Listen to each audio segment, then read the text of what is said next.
click record. Hey, everybody. This is the She's the Owner podcast. I'm your host, Kara McCarran, and we have for an encore, Brian Bradley, who's wearing the craziest shirt I've seen to date. Have you ever worn that on stage? Of course. Under something though, right? Yeah, because I always take off the vest and I say, guys, why are you working so hard to have abs when you can just buy the shirt? Right. Have you ever seen the TikToks or reels or whatever where they like literally just sort of at home airbrush it on? And I'm like, yo, there's always a shortcut. So I want to talk more about you and about just sort of your journey into personal development. I know we didn't get to chat about that too much before.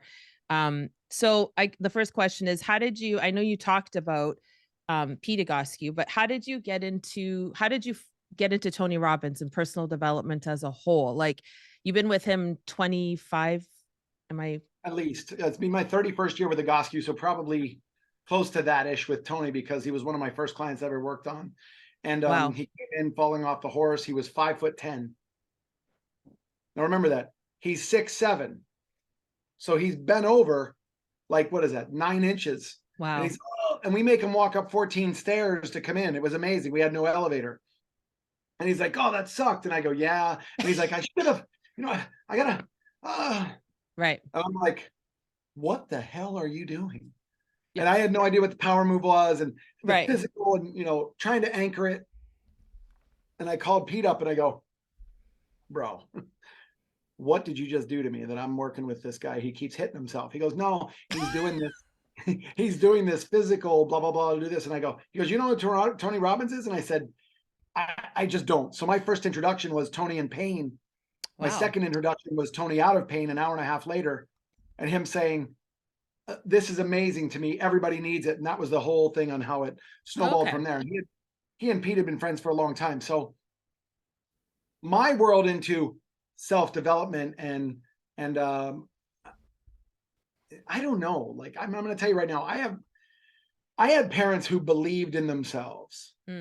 I had parents who instilled in my 4 brothers and sisters and myself that you're a Bradley, you're a winner. Like, wow. We're going, that's it. You don't get into sports to do this. You weren't allowed to quit a sport when you joined it for a year. You had 1 year you have to go through it, because just because you're in a bad mood or the coach was a dick or something like that, everybody else is the problem. So I looked at it as, look, I'm going to wrestle, I'm going to play football, I'm going to play baseball, I'm going to play golf.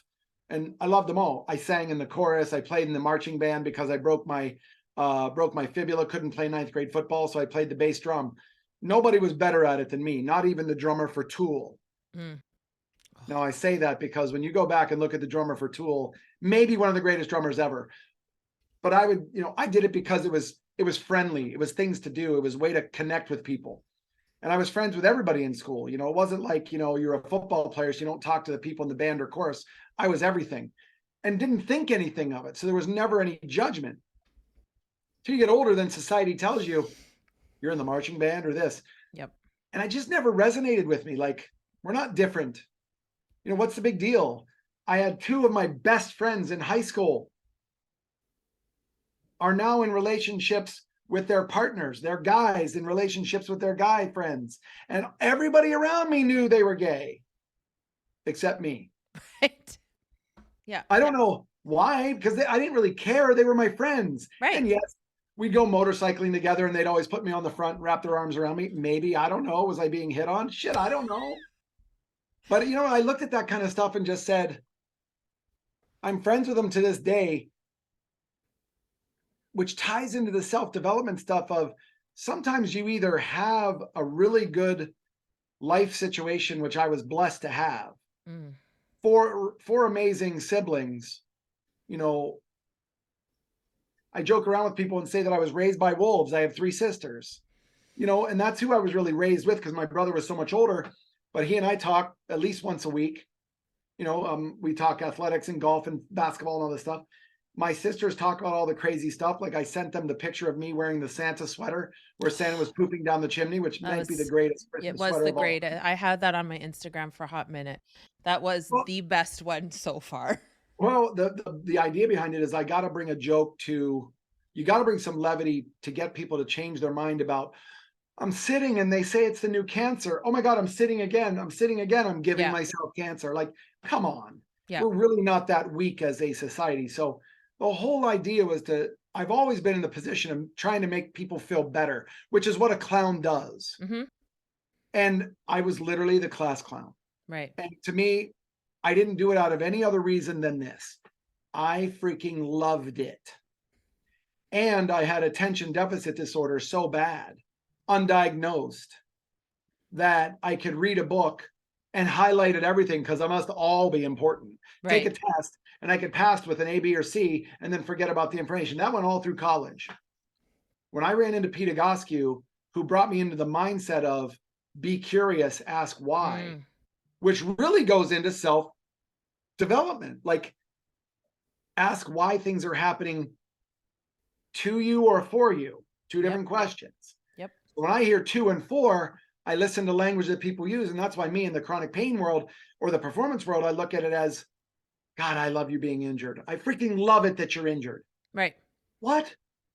Well, now this is an opportunity for us to get better. Yep. So 100%. I don't know what drove me there other than I just had some cool ass parents. Did I get along with them all the time? Pretty much.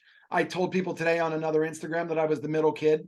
I was the forgotten one, in the sense that, Brian, please don't come home for dinner early because you're a pain in the ass. Right.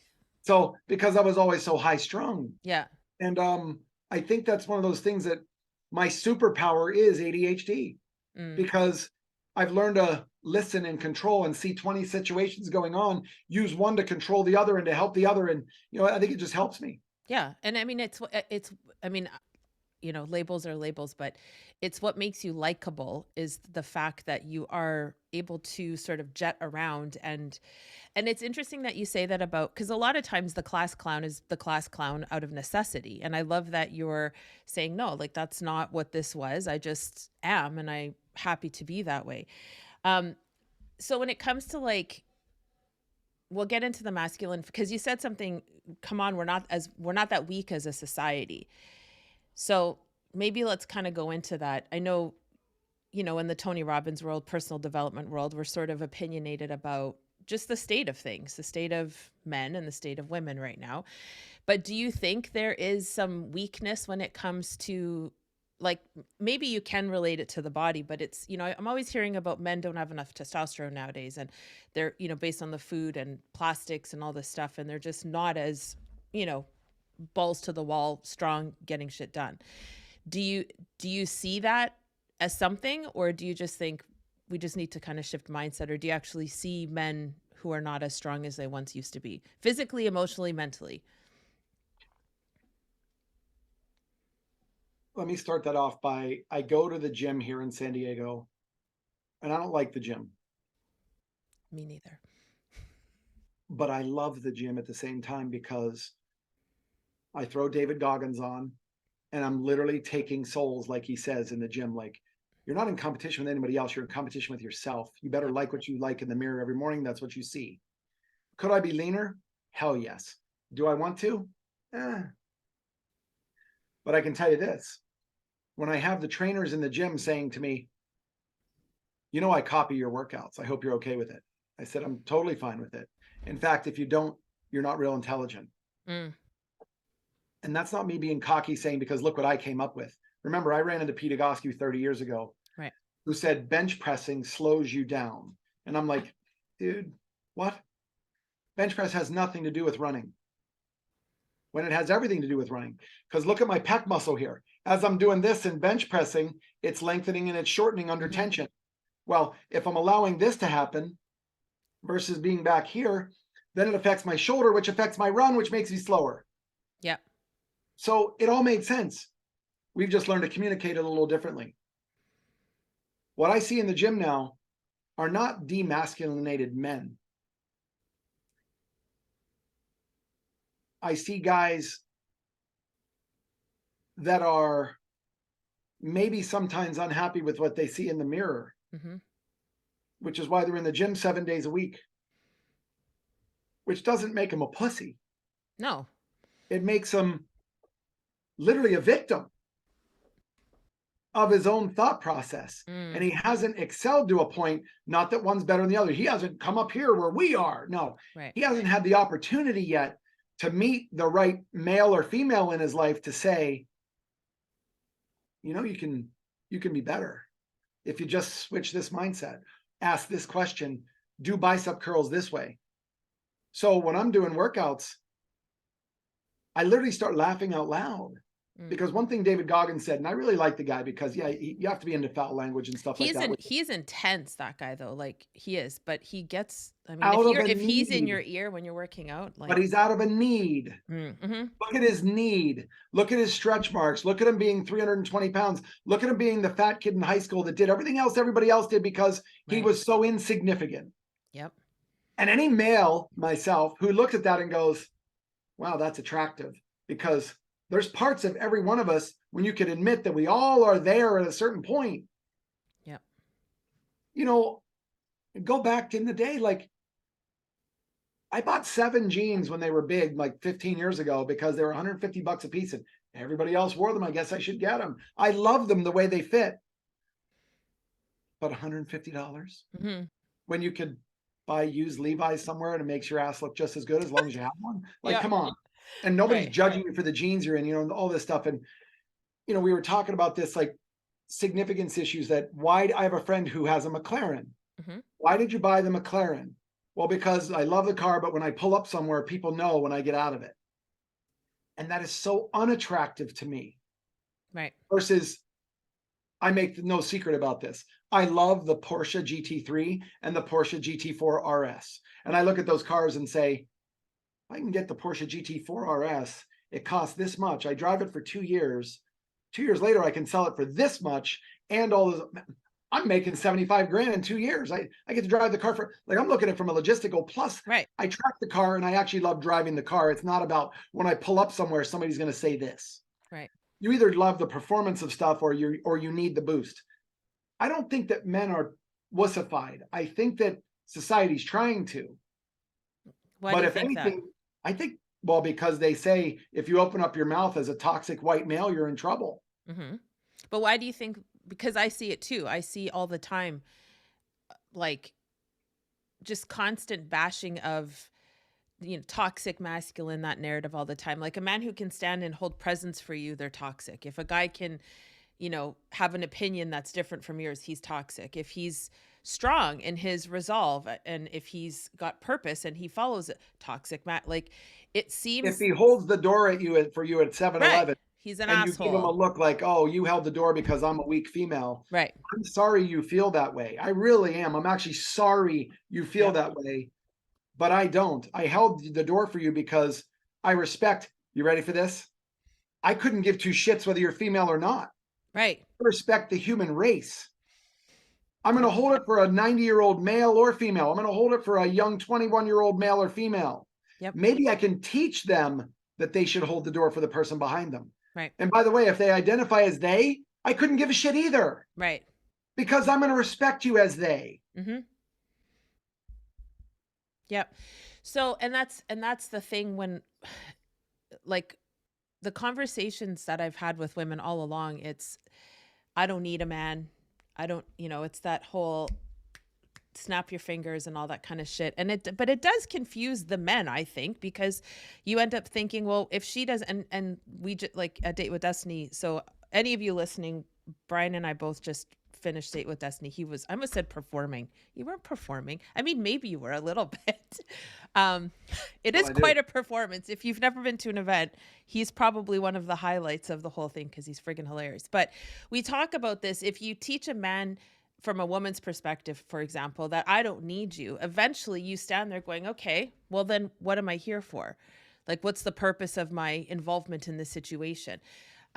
And so that leads me sort of to, and we don't, like, again, we don't have to get into the nitty gritty of relationships, but like when you think about relationships with a man or woman in an intimate setting, do you, in your experience, I know what I've seen, but good and bad, but do you see that happening a lot where women are sort of just creating this idea that we don't need you, and so you end up standing there with your fingers kind of like, okay, now what? Or are you surrounded by women that are actually connected to their feminine and able to accept help from Oh, you in let that me way. answer that by saying this. I don't invite drama into my life. Mm, I won't allow drama to sit around me in my life. It is not my job to fix people that view themselves as broken. It's not my job to judge them. It's not my job to allow them into my life, introduce them to my family and all that stuff. It just doesn't happen, male or female.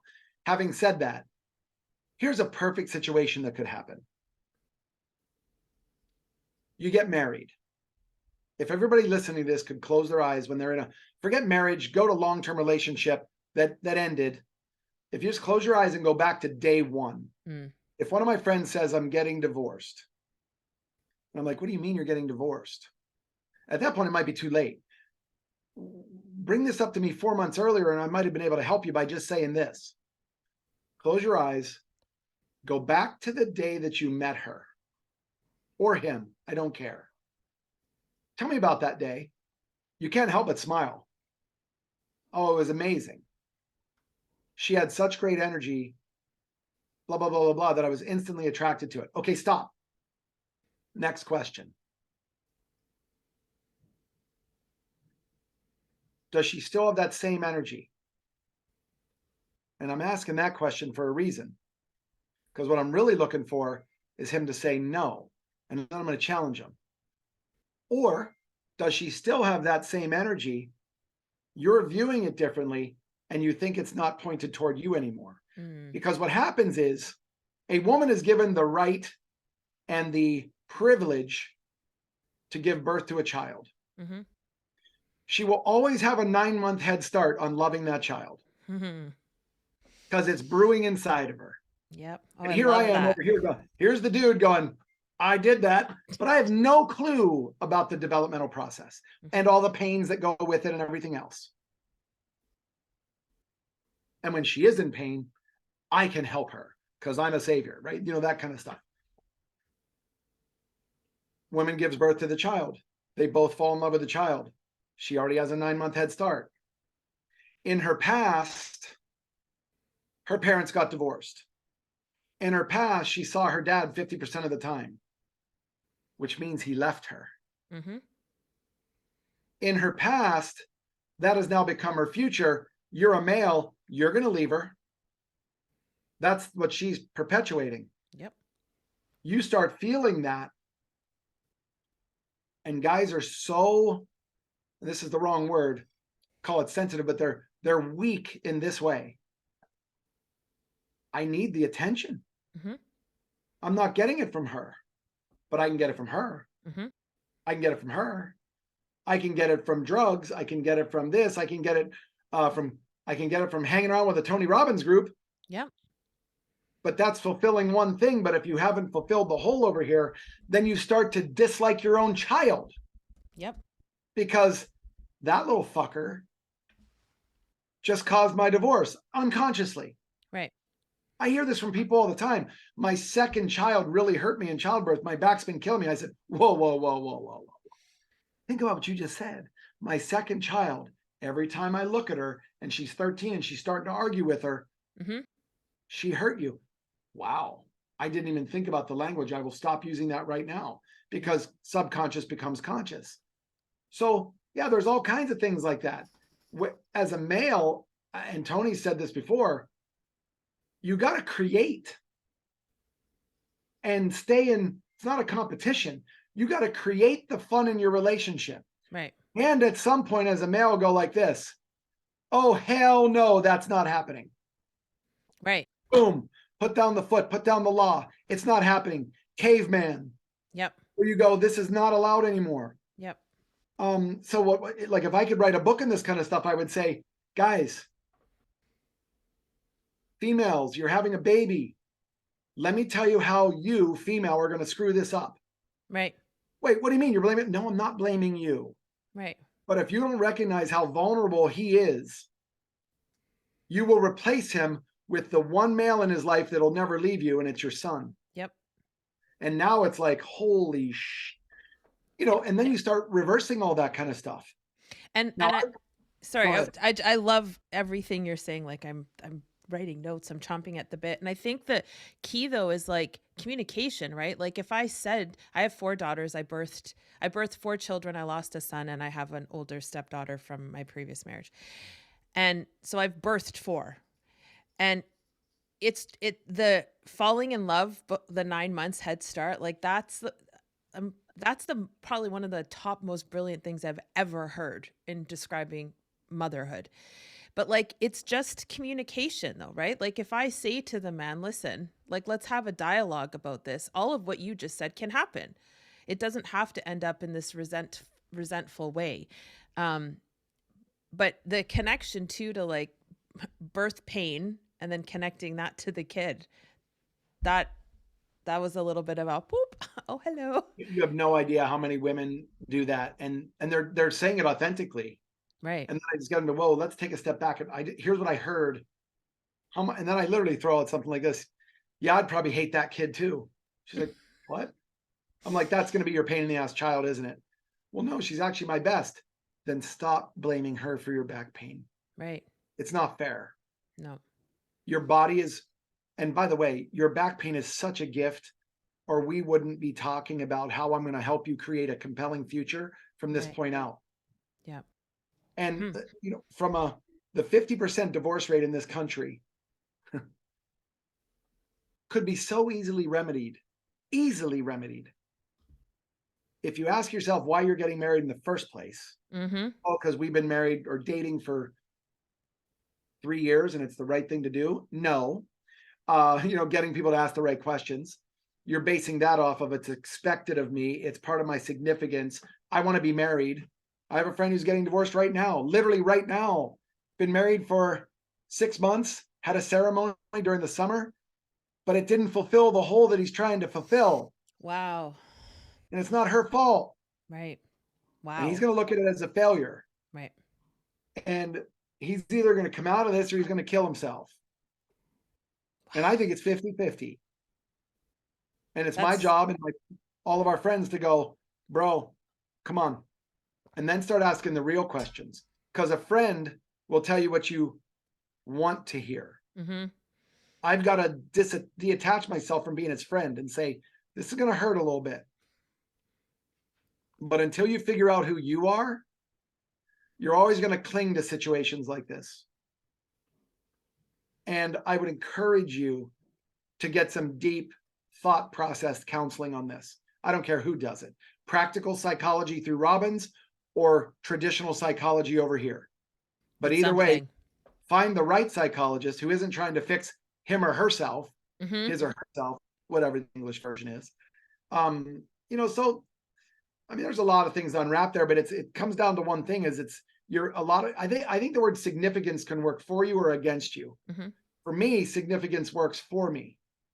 Like, I like being the center of attention, but I don't need it. And I channel it in a way of, I'm the center of attention, but I'm going to eventually make it about you.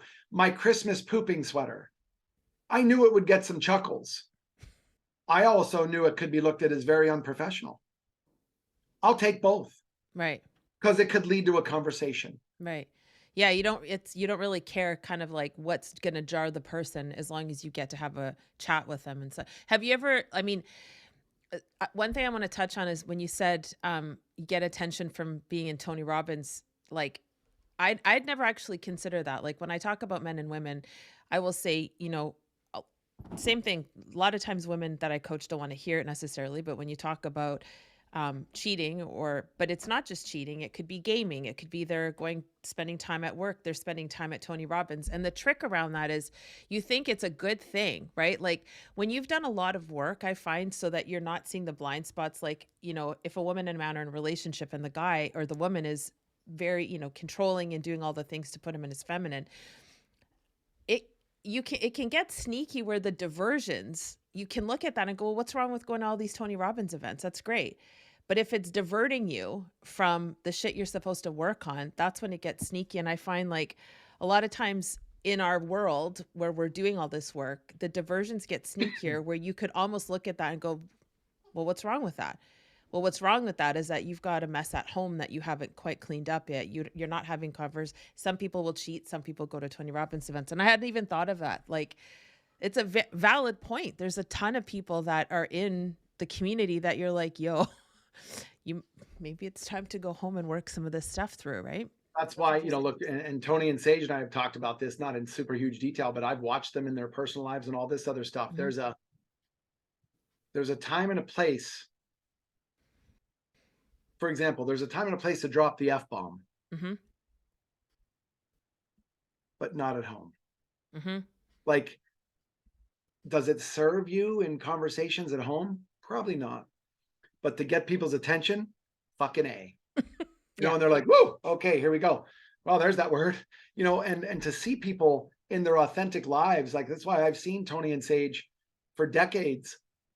I've watched Pete Egoscue live his life, having a wife who passed away from stage 4 breast, bone, brain, lung cancer. Ugh. And watching a guy who's a fix-it guy can't fix it. That was rough. Yeah, I bet. And but it led him into, she had to pass for him to write the conclusion in his new book to say, and to my late wife Troy, you told me the best was yet to come and you weren't wrong. Mm. And it's to a 76-year-old visionary athlete, healer, ex-Marine, badass MFer to have that sensitivity. I want to model that. Right. I want to model that. I want to be that person. My son's home from college. That relationship could turn tumultuous very quickly Right. if I wanted to be right all the time about how a teenager's acting Mhm. or 21-year-old and not coming home. And you know what? I'm like this. Let me know if I have to come and get you. Yep. I don't care if it's prison, Right. but let me know. Let's stay out of Let's prison. hope not, but Yeah. But if you're at having hot wings somewhere and you drink 7 beers, call me if it's 3 a.m. I'll come and get you. I'd rather have you around tomorrow. And yeah. what is it? I lose an hour's sleep. Who cares? Yeah. So it's all in perspective and really sitting down and calming. Look, I pulled this book out, Man's Search for Meaning. This is one of Robbins's favorite books. If you guys haven't read this book, read it from just the perspective of inside the Holocaust, inside prison war camps, that Viktor Frankl stayed alive when he was shriveling down to zero and his friends were dying around him who were shriveling down to zero. Why didn't he die? Because he had a mission where to go. I've got to find my family. And when you look at that kind of stuff, how can't you be excited? Right. Like literally, I just did on Instagram live with us talking about diaphragm. How do you get excited about the diaphragm? Well, I did some horrible artwork back here, but it worked. We did a Chris Farley joke off it. It worked. Yeah. Because I want people to come out of this and go, wow, you're taking a very serious subject and you're making it like reality. My sister and brother teach math. One in the, they're both in the high school setting and all that stuff, but one is already retired. And I write back to them. I'm like, how are the nerds doing? Because my sister sent me a picture today that she wore a sweater that said Fa-La, F-A-L-A, with the number 8 beside it, like to the 8th power. Yeah. Fa la la la la la la. Okay, whatever. Yeah. And I'm looking at it. I'm going fa la la la fa la la la la la la la. Holy cow, that is 8 times. Like here's me. 1, 2, 3, 4, 5. But they're calculus people, Right. and they get off on calculus. So I write back and I'm like, freaking nerds unite again. We're all joking around. Yeah. But it's what I will meet them and have discussions with that kind of stuff. And I will have them hook up with my son to talk statics and statistics in his degree from college, because I want him to see some people who he can model and go, they're excited about the statics course. Yeah. There are people out there. Yeah. Yeah. And it's funny when you talk about like the Holocaust. My grandparents were Ukrainian and they got taken forcefully to go and work camps. They were not Jewish, so they were really just there to work. And oftentimes when you and I don't know if I mean, it is a societal thing. I have a 21-year-old as well, and that age group can be somewhat entitled. And I'll just leave that with a little bow. But then it's like when you're talking about your son, just giving the little reminders, like the little nudges, like there we could be excited and have fun around pretty much anything. And really, what is the alternative, right? Like when you think about a lot of these things that people get whooped up about, what's the alternative? Like one of my top value now after Date with Destiny is to be playful in everything, right? And that will connect me more to my heart, and that will connect me to your heart, and so on and so on. And I think it is super important to, like, even in math. I mean, math is not my jam. I don't love it, but if someone can make, like Keith Cunningham, he makes accounting friggin' hilarious. Yeah. Like never have I been in a room where I'm laughing out loud at someone talking about accounting. So I love all that. Have you ever do you do coaching, like, or you just like officially coach? Like, can people hide? No, you should. You should do it around No. relationships. You've got some No. good insight there. Yeah, listen, in my opinion, I know just enough to be dangerous, because I think I could take people to a certain point and then go, can I make the tag to bring somebody in who actually knows? And I honestly think it should be a female at that point. Right. Like if you said to me, Brian, we're going to tag team coaching, no problem. I would say, great, because I have your knowledge behind me. I want to start off with the shock that I create of the mother has a 9-month head start. And I look at a man and go like this, you're always going to be second. Yeah. But don't let her push you to fourth. Right. When she pushes you to fourth, you're going to bang her friends. Right. Game over. It's done. And that's done. So I don't believe men. I know men don't want to be pussified. Right. I can see how they can be viewed that way.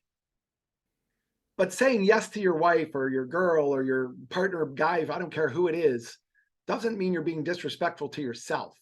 Right. Being dishonest later on, even if you had to say yes in public and then come home and go, I'm going to tell you something that I heard tonight that is a little questionable. Well, no, that's how I feel.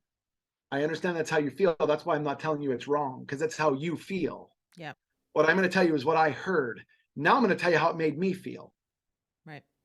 If you speak to feelings, right, let me tell you how you made me feel. You can't argue any point about my feelings. Right. I'm not saying how I feel is right in your world, but it sure as hell is right in my world. And that's kind of how I look at raising kids and all these things. When I see, like, my kid, he's pushed the limits a lot of times. And I just said, here's a better question to ask. I say to him all the time, I couldn't even understand what it would be like to be single and 21 these days. Like, you don't go to a bar and meet your wife anymore. You don't go, where, ugh, yeah, this kind of stuff. And don't kid yourself. It's always based on looks. Right. Because it's not based on, there's the one app out there that won't even put looks up there. It'll put all the qualities first. I would read that and go, great. But then what does she look like? 100%. Yeah. And that's 100%. You're going to go, let's just be honest. You're going to be physically attracted to somebody to go, I'm playing pickleball last night and this guy walks in and I literally looked at him and I go, holy shit. I go, pickleball just got better looking. And he looks, he goes, what? I go, you might be the second most beautiful male I've ever seen. And I love the shock of that, because the guy, and I'm like, I wanted to say to the guy, bro, just look at me and go like this. I know. Yeah. Because I always tell people, I'm like, I joke with them. I go, look, I'm 8% body fat. Well, in this arm I have 8%, in this arm I have 8%. So, I joke around because 8% would be super lean. I'm not a let's get lean and my significance doesn't need it. I live by the 70-30 rule, which should be the 80-20 rule. I just changed the numbers to meet my lifestyle. So let's get the people to a mindset where they're just asking a better question. If I can focus on what I'm saying, you're saying it makes you feel this way, then we should go back to what Bill Clinton said after he reads the 4 agreements on a daily basis that says, I wonder what I had to do with that narrative to make that person feel that way, to have them be so negative about me. He said, I don't take anything personally, but I take it seriously.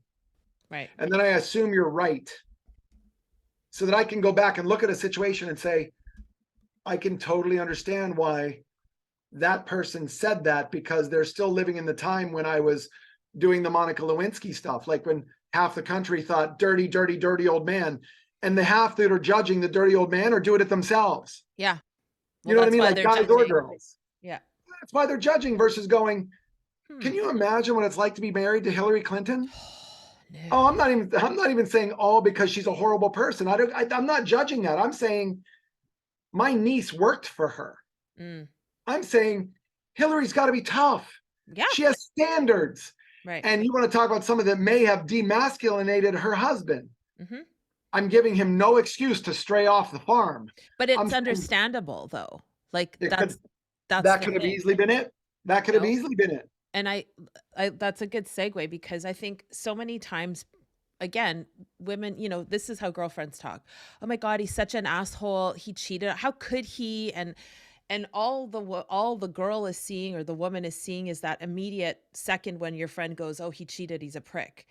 Not the back 2-3 years of you cutting his nuts off on a daily basis and making. And now, not everybody has the ability like you and I to be in the world of learning about this stuff. Not everybody knows about it. They just think, oh, she's cutting me off at the knees on a regular basis. And eventually, so I say to women, like, I don't condone cheating on either side, but I can see why eventually a man may wander, because that's it. Like, again, if you're not, and one thing I wanted to bring up was you made a comment about, you drop the caveman hammer basically, and you just say like, enough is enough, and drop, kind of put your foot down.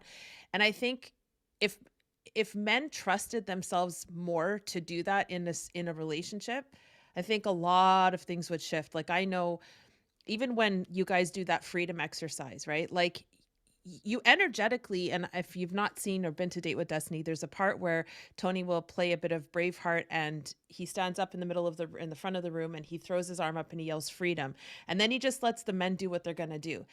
In that moment, you energetically put us in our place in the most loving way possible.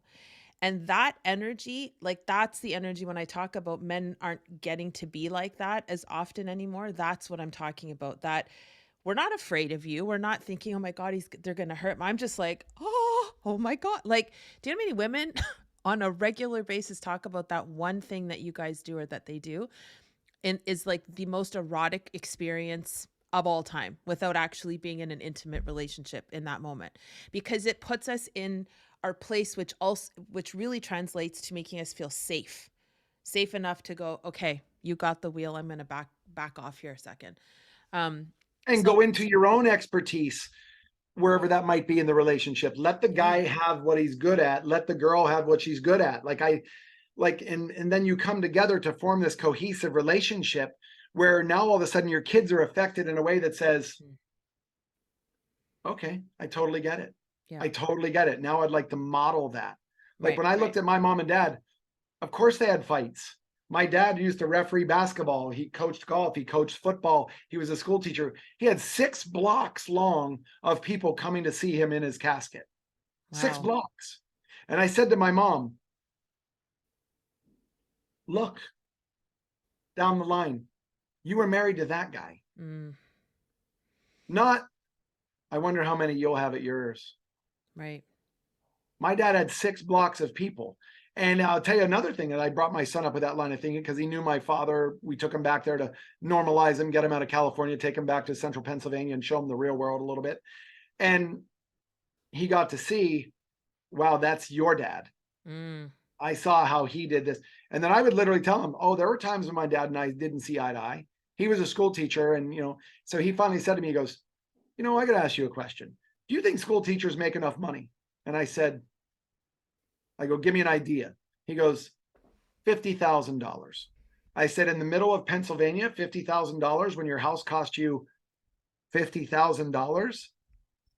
Yeah, $50,000 could get you through life very easily. If you're living where I live, Dad, the median home price is $900,000.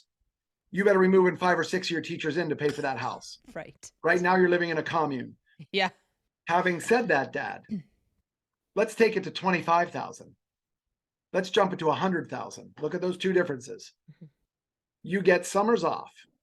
You get Christmas, Easter, Thanksgiving, Spring present, break.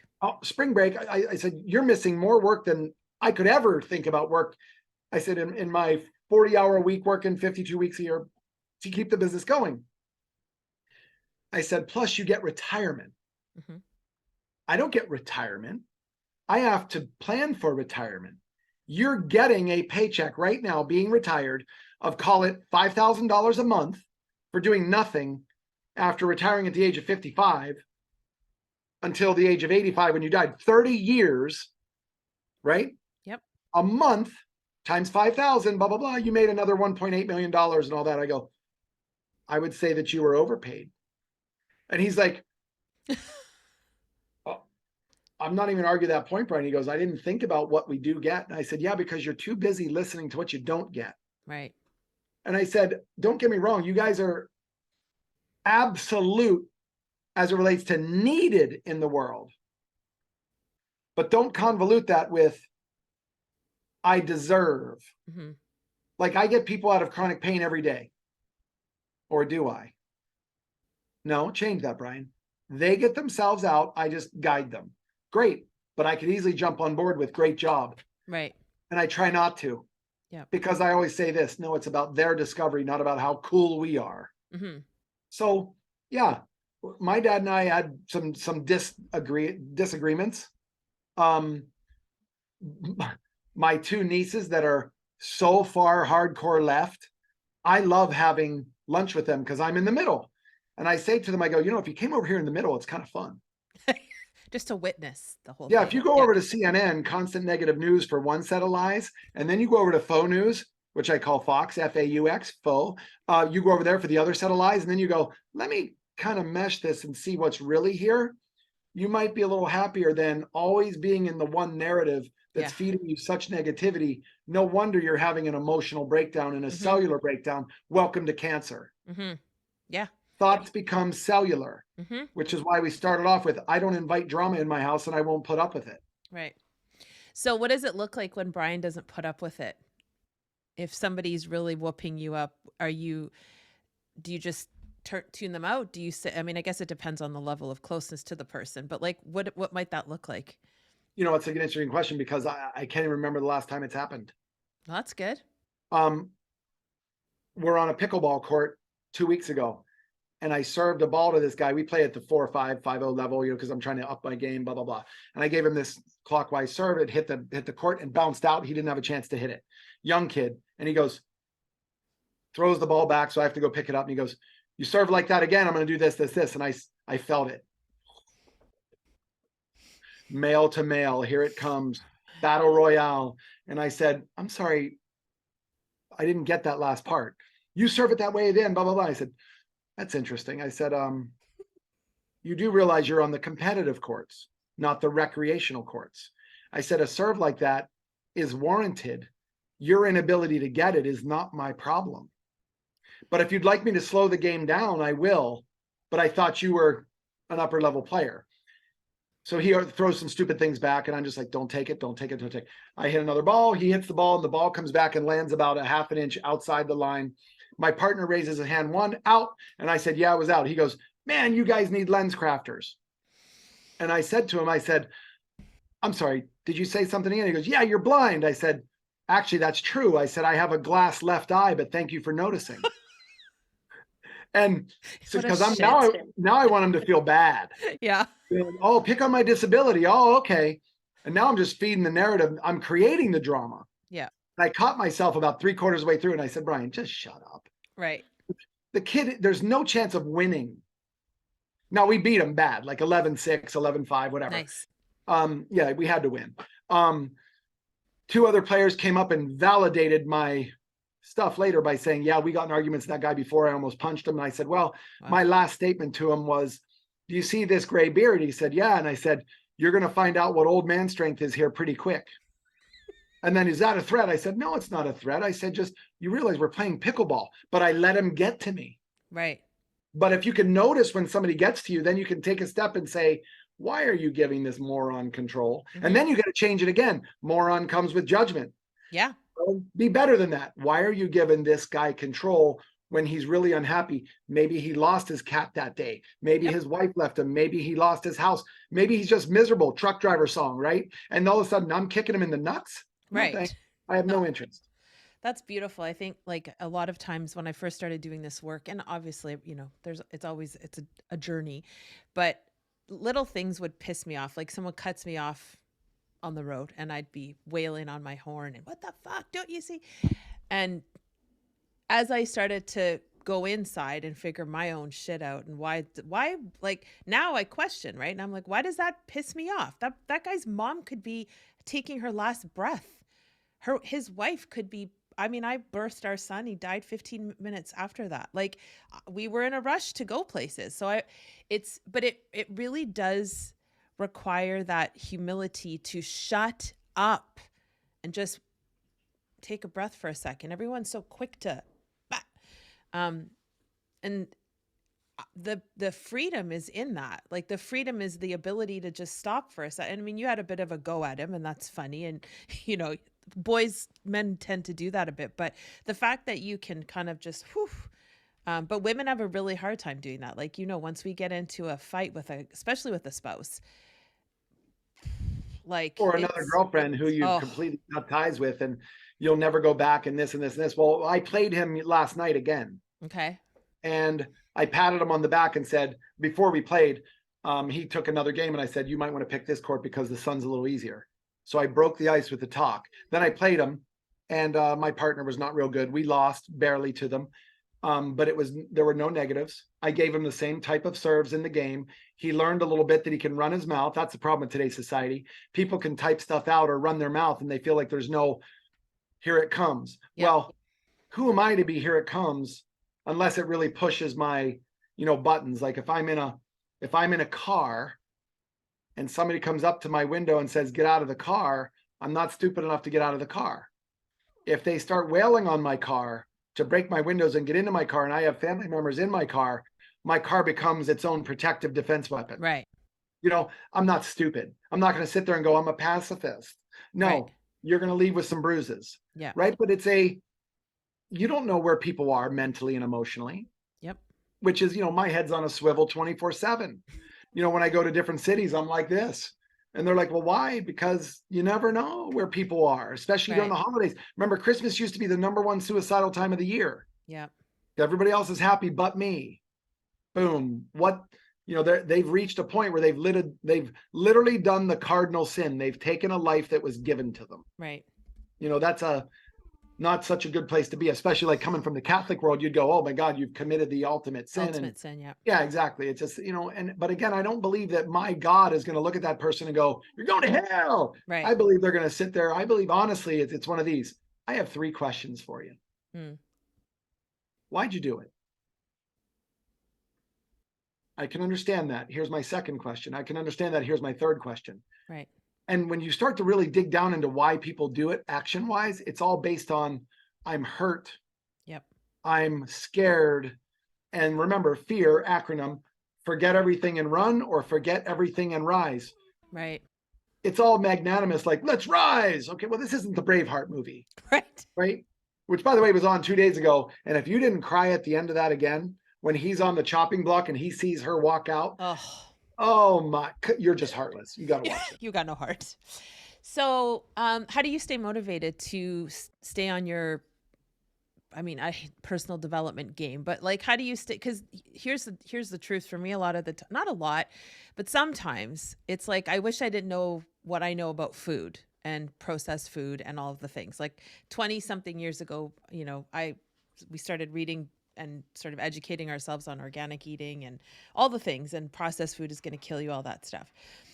And there's days when definitely I wish I didn't know what I know. Ignorance is bliss. So I could just eat the fucking burger and just be like, cool. And I mean, I do, but you know what I'm saying? And sometimes I feel that way about this stuff, where do I have to always be the one questioning my own shit? Like, why can't I just be pissy sometimes? Why can't I flip that person off in the car and just be like cool with it?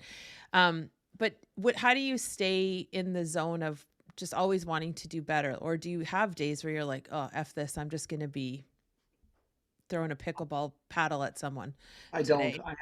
I always look at it as the reason I would want to throw a pickleball paddle with somebody, it has to do with me. If I'm unhappy about something, somebody says this, like last night, I'm hanging Christmas lights late last night because I'm the only house in the block that finally got to it. Shame I on don't know. you. No, yeah, my neighborhood like went off. Oh, Halloween's over, Christmas is starting. I'm like, Oh, what?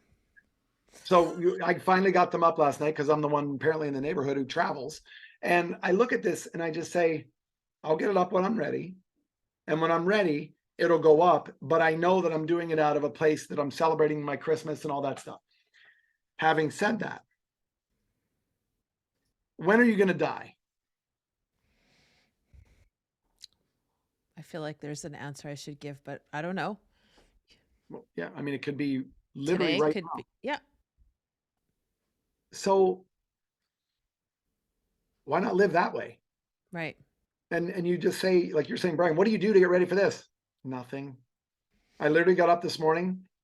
I waited about 45 minutes to an hour. Um, Played with the dog a little bit. Nobody else was up. I made bulletproof coffee, got in the cold plunge, and just said to myself, I literally said, this is going to suck. Then I heard David Goggins go, do something that sucks today. Right. But then I change it to, but the water's going to serve me how? Mm-hmm. Mitochondria, cortisol, hormones, brown fat, all that stuff. I'm going to do the Normatec here in a little bit. Then I'm going to ride this bike, and then I'm going to probably go play some pickleball later, all that stuff. I look at this kind of stuff and I say, my life is here to serve me. I better serve it back. And when you can't control when you're going to go, why not be the person you talk about when they're done that says, like, seriously, what do you want to be said on your obituary? Like when Tony Robbins passes, can you imagine what's going to be said about him? Negative and positive. Yeah.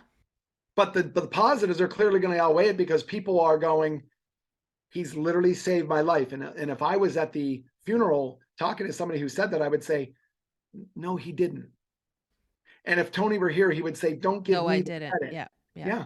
Don't give me the credit for saving you. Brian, my God, you've changed my life. You got me out of pain. Please give my regards to Pete. I said, I'll give your regards to Pete.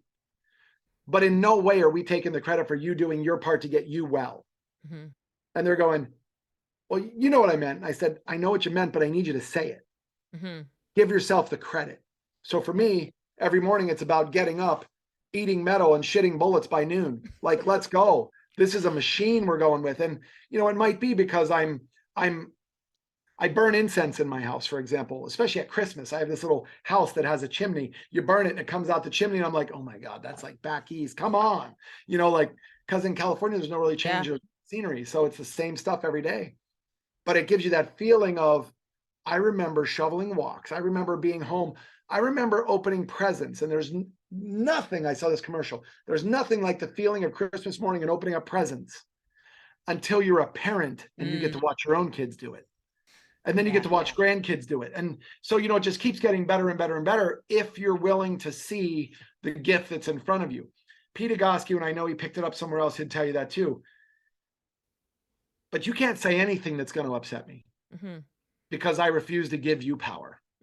It's thank you for the gift, but no thank you. Brian, you're this, you're this, you're this. Thank you for the gift, but no thank you. Yeah. How do you stay grounded in, like, do you have spiritual, I feel like you do, obviously, but do you have practices? I know you do the cold plunge and, so yeah, but that's not spiritual. I know what you mean. For me, it is. Well, prayer is meditative. Talking to your God is meditative. And I don't believe, I'm going to tell you this for all the atheists out there. This is what I would hope that you could see if you were an atheist.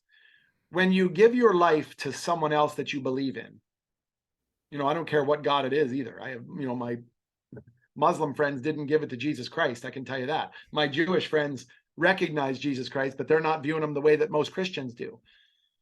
They all have the same belief system, which is, I'm going to try to live a good life because I'm responsible to respect that next level that made me, or, that. And I think when you take that away, the narcissism takes over. It's all about me. I don't care what anybody else says. I'm not responsible, or I don't have to be, nobody else is watching. I don't have to be a good person. that's when like the devil steps in, if you believed in that, and so I use it more as a meditative thing. Like I travel with Master Ko a couple times, and I hear him talk about this, and and he's like, look, I don't really care what or who you believe in. I have my own beliefs. But he would say, but as the great philosopher, blah, blah, blah, blah, blah said, and then he'd bring something out, and you're like, holy cow, he just quoted Allah. Right. And I know he's not Muslim. Right. Or he just quoted Jesus, and I know he may not be hardcore Christian. And it's kind of cool to be able to pull he quoted Bruce Lee, and he sure as hell wasn't a god. Right. But be water, my friend, stuff like that. Like, his whole get in the flow was all tied to, it's bigger than the punch. It was given as a gift. Respect it. Live it. And that's kind of where I stand, which is, I have a stupid sense of humor. I have fake poop in my bag because when somebody gives me a shitty response, I bring it out and go, that's kind of how that answer was, and then that breaks their state. And it's all about the excitement of breaking their state. Pete Egoscue has another way of doing it, which is just asking more poignant questions. My therapists around Egoscue around the world have different ways to do it. And I look at that as based on their upbringing. So what do I do to stay grounded?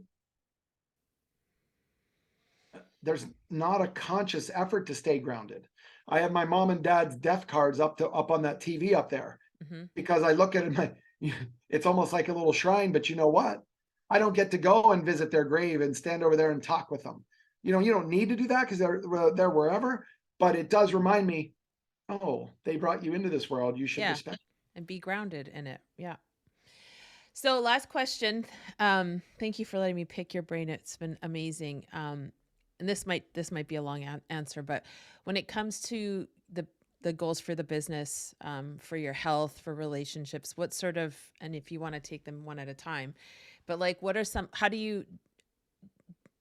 of you do to set yourself up for the next year? Or do you even bother doing that? Is it just constantly throughout the year? I know a lot of times, like I already set everything up earlier this month for the next year. I'm not waiting till the crack of dawn on the 1st. Like I've been planning a while. What are some of the tools that you use to strategically plan your year out in any one of those categories? Ooh. When are you going to die again? Who knows? So why plan anything? Okay.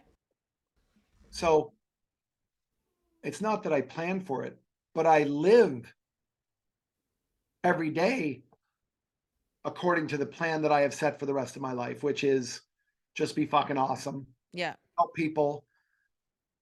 Use your humor in a positive way. Be careful what you say because it may upset somebody, but make sure if it does that they absolutely know that you did not mean to. There's just stuff that I won't touch. Like I won't joke around about stuff. It's almost like I'm like the white Dave Chappelle. Like there's stuff that he'll hit. Oh, you got frozen. Can you still hear me? Shoot.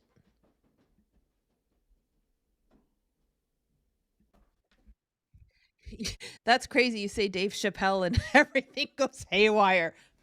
Exactly. Okay, so let's edit that. And I can say, okay, like we just got shut off. Sorry about that, folks. But I'm like, I joke around that I'm the white Dave Chappelle because, yeah, I do say some stupid stuff, like, hey, 15 seconds. I go, come on, guys, you remember your honeymoon? And I wait. People joke about it. Crickets. But I won't do that at certain events. Like that's not going to happen at my big dental event. That's not going to happen at a professional event. But at Robin's events, you can get away with little things like that. A pooping sweater. Because none of it is based on hurting people's feelings.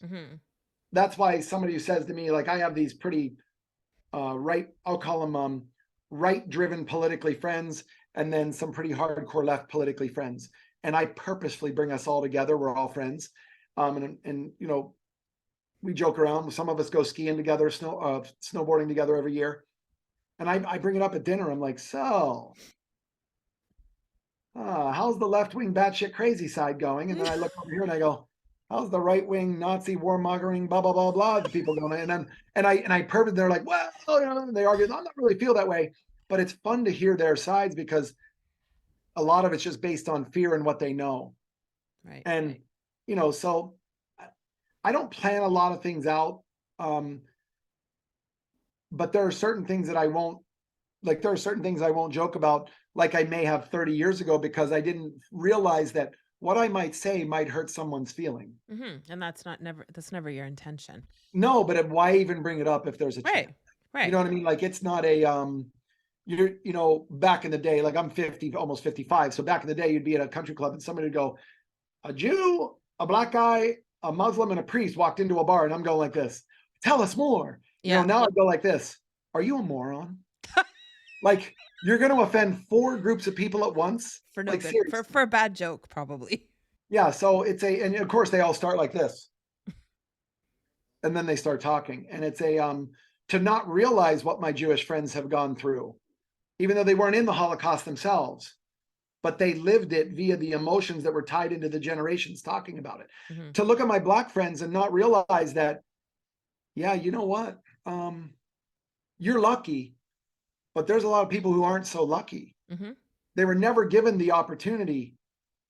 And you've heard the narrative, like the US government wanted the black male to divorce and leave the house and all this stuff. And so daddy government could step in and do all that stuff. And I'm like, I don't know if there's any truth to it, but if there is, shame on us Mhm. for doing it. Because I can't even imagine what it was like growing up without a father. Because I've had such an impact on my son's upbringing. Oh, your sound just went out now. What the heck? Did you touch anything? Nope. How about now? Yep, we're good. So in relationships, are you in a relationship? Have you had past relationships? Like, so this is something I think is actually really important if we're talking about planning. And when you talked about it at the top, where Tony, the teaching is, if you behave the way you did in the beginning of the relationship, there's not going to be an end of the relationship. What are your thoughts on that? Like, I get not planning business, etc., but when it comes to relationships, is there value there from your perspective in planning, like planning date nights or vacations or shit like that? Yes, I believe there's huge value in, but don't plan the year out, plan the week out. Mm-hmm. What am I going to do amazingly well this week so that other people around me don't have to do it? It makes their life easier, which lays more value my direction. And then you just feel like, I swear to God, you do that, and all of a sudden all the noise goes away that you go, that's annoying. Why won't they get off my back? Well, when you do this, all of a sudden that just goes away. Like, they're on your back for a reason. They're reacting to something that you might have something to do with the narrative. Right. It's I have friends out there, one in my mind right now. He's like, Brian, I think I'm just addicted to sex. I just run over here and I got to have this, and I go to here and I do. And I said, when you realize why you do that, you'll be doing those young ladies a favor, because by you going over there and doing all this stuff, you're not doing them any favors, because they're getting emotionally attached to you. Right. And you're not getting emotionally attached, and you're actually hurting that person. And that was big news to him, because he was like, I don't want to hurt somebody. And I said, yeah, but every time you might be. Right. Because she's shoveling a shitload of emotional financial in there. You're taking it and not giving her an ROI. Right. Now another guy just after over. Right. And now you're actually feeding this, and then she'll be attracted to that same guy later, the same guy later, the same guy later. And it's vice versa. Yeah, I mean, for sure. It's like, and then from the female perspective, it's like, why do I keep attracting this kind of douchebag? Right? Like, then there's a responsibility on me to figure out, why do I keep bringing that guy into my life? Okay, well, take the judgment out of that question. Why do I keep doing, not that you're judging? Why do I attract it? Why do I attract that type of relationship? Not even why. I wonder why. Right. Yeah. Because why comes with why versus why am I? Yeah. No, that's fair. Yeah. I wonder why the universe keeps putting that in. I wonder what the lesson is. Yeah. Thank you for the gift, but no thank you. No matter how good looking that person is. Yeah. Yeah. It's tricky. It's tricky business. It can. I'm 47, and last time I was single, there was no Google. Like, legit. The internet just began. for for consumers. Thank you, Al Gore. Thank you, Al Gore. But it's an interesting dichotomy of all of the things. And I love talking about all the things. I think it's, you can spend hours talking about relationships and all the masculine, feminine energy. And I think everyone's obviously just trying to do their best, but it's the questions. It's always being curious. That's my favorite thing, is let's just be curious. Why might that be happening? And a male, for as much as these people want to say masculine toxicity and blah blah blah, doing all this stuff, there's nothing more disappointing to a male than failing. Meaning, how did this marriage go away? I'm failing my kids by leaving the house. Like, I know my friend who's going through this divorce right now, he flat out is going to be in misery because he's judging it. Yeah. Versus going, you never asked the right questions, which is why you got in the relationship in the first place. You were thinking that she was going to fulfill something for you, and she didn't. And you think maybe forcing her to have a kid is going to solve another. No, you're still an empty hole over here. You're going to, and then it's going to get more difficult when you can't leave the relationship because now you have children. Yep. Death is easier than divorce with kids, because at least death is final. Right. Yeah, I mean, you're attached to that kid or that spouse forever, regardless, good or bad. I'm lucky, mine's great, but certainly not the experience for everybody that, in those situations. You're lucky that mine's great. Also is, I'm lucky that I cultivated a relationship with my spouse where I wasn't such a BI that he wasn't such a DI. Right. You know what I mean? Like we saw the value there. Like, you brought enough emotional intelligence to it. Yep. Well, we went for an hour and 10 minutes this time. See, when we get into the juicy bits, it can go forever. I deeply appreciate you coming back on. I will, I don't know if I'll do the first one and then tease people for a little while. I don't know how it's going to go. I'm just going to go with the flow. Either one, it's a, you could say, release them both in the same week and go Saga 1 and Saga 2. Twilight 1 and Twilight 2. Watch them both in the same week. Go crazy. Awesome. All right, my dear. It was super nice catching up with you. I will see you sometime next year. I'm joining Platts at the end of the year, or middle of the year. Finally. That's one goal that I put on paper. Well, the power of proximity in the Platt world is amazing. Once you go Platt, I set up there all the time, and I've said for years, I'll never do GA again, because the conversations are so radically different on every level.